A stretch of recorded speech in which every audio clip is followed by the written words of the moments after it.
ছবি নাকি কথা বলে, আসলে কি তাই? এই ছবির আমি কি দেখে কি মনে হচ্ছে যে কতটা ঝলমলে, তাই না? তার সাজ পোশাক, তার চোখের কাজল, লিপস্টিক, অর্নামেন্টস দেখে তো মানে কি মনে হবে যে কত ভালো আছে, মনে কোনো কষ্ট নেই, তাই না? তারপরও বলবো আল্লাহ যেভাবে রেখেছে আলহামদুলিল্লাহ ভালো আছি। কিন্তু সব সময় কথাগুলো সত্য হয় না। ছবি কখনোই চোখের ভাষা, মনের ভাষা এগুলা প্রকাশ করে না। কবিরাও কোথাও কোথাও ভুল করে। ওইটাই সেদিন আমার বান্ধবী, বড় বোন, বড় ভাবি একজনই আছে, সেটা হলো রিনা ভাবি, আমার মেয়ের বান্ধবীর মা। তো তাকে আমি আমার বড় বোনের মতোই জানি, বন্ধুর মতোই। মনের কথাগুলো শেয়ার করি তার সাথে। তো ভাবি আমাকে অন্যরকমভাবে ফিল করে। সে বলে যে তনিমা, তোমার ভিডিওগুলো যখন দেখি তখন মনে হয় যে কে বলবে তোমার মনের ভিতরে এত কষ্ট। এই মানুষটাকে দেখে কেউ বুঝবে না যে তুমি কি যন্ত্রণাগুলো সহ্য করতেছো।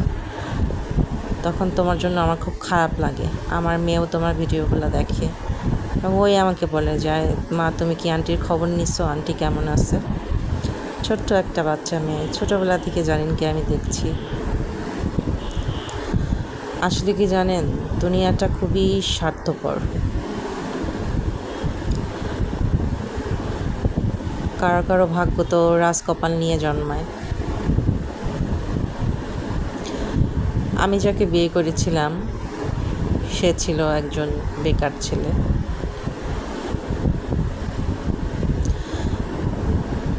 আরও কিছু কিছু প্রবলেম ছিল, সেগুলো না হয় নাই বলি।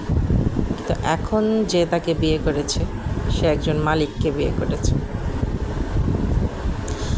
আমিও যে একদম একদম পরিপূর্ণ কোনো মানুষ তা না, ভুল ত্রুটি আমারও আছে। তো ওইটাই সেদিন কথায় কথায় বলতেছিলাম যে আসলেই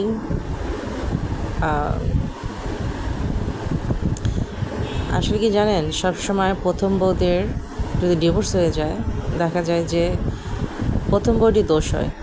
আর দ্বিতীয়বার যখন একটা মানুষ বিয়ে করে, ছেলে হোক বা মেয়ে, তখন কিন্তু তারা চেষ্টা করে সংসারটা টেকানোর। কারণ প্রথমবার একটা এরকম অ্যাক্সিডেন্ট হয়ে গিয়েছে, তো এটা কিন্তু সেকেন্ড টাইম আর না হোক, এটাই চায়। তো প্রথম বউয়ের যে যন্ত্রণাগুলো থাকে সেটা কেউ কোনো দিন বুঝতে পারবে না। আসলে সম্পূর্ণ ক্যারিয়ারটা নিয়ে যায় ছোট বউটা, যে এই লোকটা যদি এরকমই হতো ছোট বউটা কীভাবে সংসার করে। আসলে ব্যাপারটা তা না, ওই লোকটাও ভুলগুলা শুধরানোর চেষ্টা করে, যে প্রথম বউয়ের সাথে যা করেছি এই বউয়ের সাথে তা করব না। লোকটা শুধরায় যায়, এখানে বউয়ের কোনো ক্রেডিট নাই, আমি মনে করি না। আসলে সব কিছু ভেবে চিনতে এখন চিন্তা করি যে কি করলাম জীবনে। যাদের যাদের চিন্তা করেছি, যাদের যাদের ভালো চেয়েছি, যাদের জন্য নিজে অনেক কিছু স্যাক্রিফাইস করেছি, আজকে আমার রেজাল্ট শূন্য। তারা আজকে দীপ্তি ভালো আছে, তাদের হাতে এখন টাকা পয়সা আসছে। তখন তো টাকা ছিল না যখন আমি ছিলাম, তো কষ্টটা তো আমি ফেস করে আসছি। এখন তারা বাড়ির মালিক, সম্পত্তির মালিক, বাবা মা নাই, তাদের তো আর শ্বশুর শাশুড়ি টানতে হয় না, শ্বশুর শাশুড়ির সেবা যত্ন করতে হয় না। এটা প্রতিটা মেয়েরই দায়িত্ব, হয়তো বা থাকলে সেও করতো, কিন্তু আমি মনে করি না। তো অনেক কিছু হিসাব নিকাশ মিলাই যে একটা মেয়ে মানুষের কত কি হয় লাইফে। আজকে যদি আমার ফাইন্যান্সিয়াল অবস্থা, মানে আমার টাকা পয়সার অবস্থাটা যদি এরকম তার মতো থাকতো, হয়তো বা বাচ্চারা আমার কাছে থাকতো।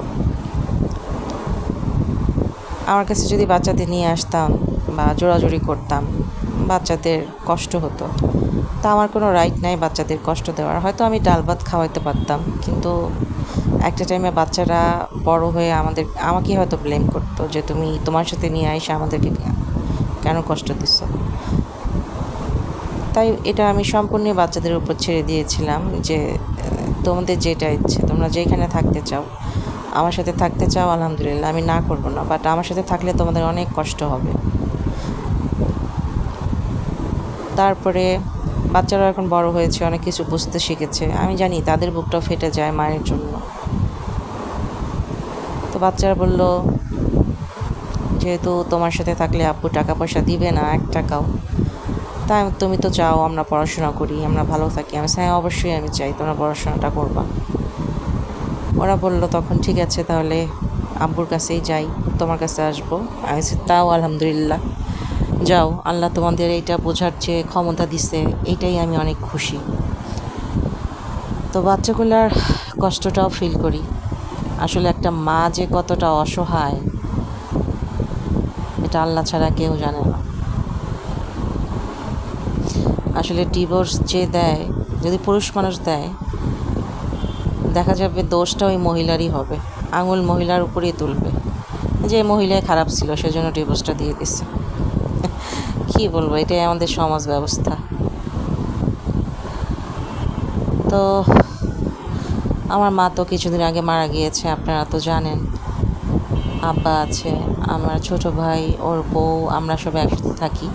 তো আব্বা থাকতে চাচ্ছে না, আর আমাদের মনে হয় না ঢাকা থাকা হবে। তো আজকে বাড়িওয়ালা গিয়ে আব্বাকেও বললাম কী করবো, আব্বা বলে না করে দে, আব্বা বরিশাল গিয়েছে। তো না করে দিব আজকে, ম্যানেজারকে রাতেরবেলা কল করব, কারণ উনি রাতের দিকে আসে বাসায়। বলে দিব হয়তো বা আর 2 মাসের মতো আমরা এখানে আছি, যদি আল্লাহ বাঁচায়। এখন আর ভিডিও টিডিও করতে ইচ্ছা করে না। 3-4 বছর ধরে করে আমি এখন ক্লান্ত হয়ে গেছি। আসলে সব কিছুই লাকের উপরে ডিপেন্ড করে, এটা আমি মনে করি সবই আল্লাহর ইচ্ছা। আপনারা সবাই একটু দোয়া করবেন, আল্লাহ আমার জন্য যেই সিদ্ধান্তটা করে রেখেছে সেটা যেন আমার বাচ্চাদের জন্য ভালো হয়। একবার শুধু মেয়েকে বলেছিলাম চলে যাব, আর মেয়ে তো কান্নাকাটি। তো আমার বাচ্চাদের চোখে পানি যেন আর না পড়ে। আমার যদি বরিশালেই যাওয়াটা থাকে বা যেটাই করে, আল্লাহ যেন আমার ভালোটা না হোক, আমার বাচ্চাদের ভালোটা ভেবেই জানি আল্লাহ আমার জন্য সেই জিনিসটা রাখে। ঢাকা থাকি আর বরিশাল থাকি, আমার বাচ্চাদের চোখের পানির কারণ যেন আমি না হই। আমি এখন নিজেকে পুরোপুরি আল্লাহর উপরে ছেড়ে দিয়েছি। নিজেকে নিয়ে আর ভাবি না, নিজেকে নিয়ে ভাবার আসলে কিছু নাই। আমার সব চিন্তাভাবনা এখন বাচ্চাদেরকে নিয়ে। তো অনেক কথাই বললাম, কেউ কিছু মনে করবেন না। আসলে অনেক কষ্টে আজকে সারাটা দিন, আজকে 2টা দিন ধরে আমি রুম থেকে বাইর হই না। আজকে সারাদিন তো আরও বাইর হই না, কারণ আমার কোনো কিছু ভালো লাগতেছে না, কারণ আমি আমার বাচ্চাদের কথা চিন্তা করতেছি। আমার মেয়ে যখন শুনবে যে আমি বাড়িওয়ালাকে নিষেধ করে দিছি, ও পুরো পাগল হয়ে যাবে কান্না করতে করতে। তো আল্লাহর কাছে বলি, আল্লাহ আমার বাচ্চাদের চোখের পানির কারণ যেন আমি না হই। তুমি যেই সিদ্ধান্ত আমার জন্য রেখেছো আমি তাতেই রাজি, কিন্তু আমার বাচ্চাদের দিকে একটু তাকাও আল্লাহ। সবাই ভালো থাকেন, আল্লাহ হাফিজ, আসসালামু আলাইকুম।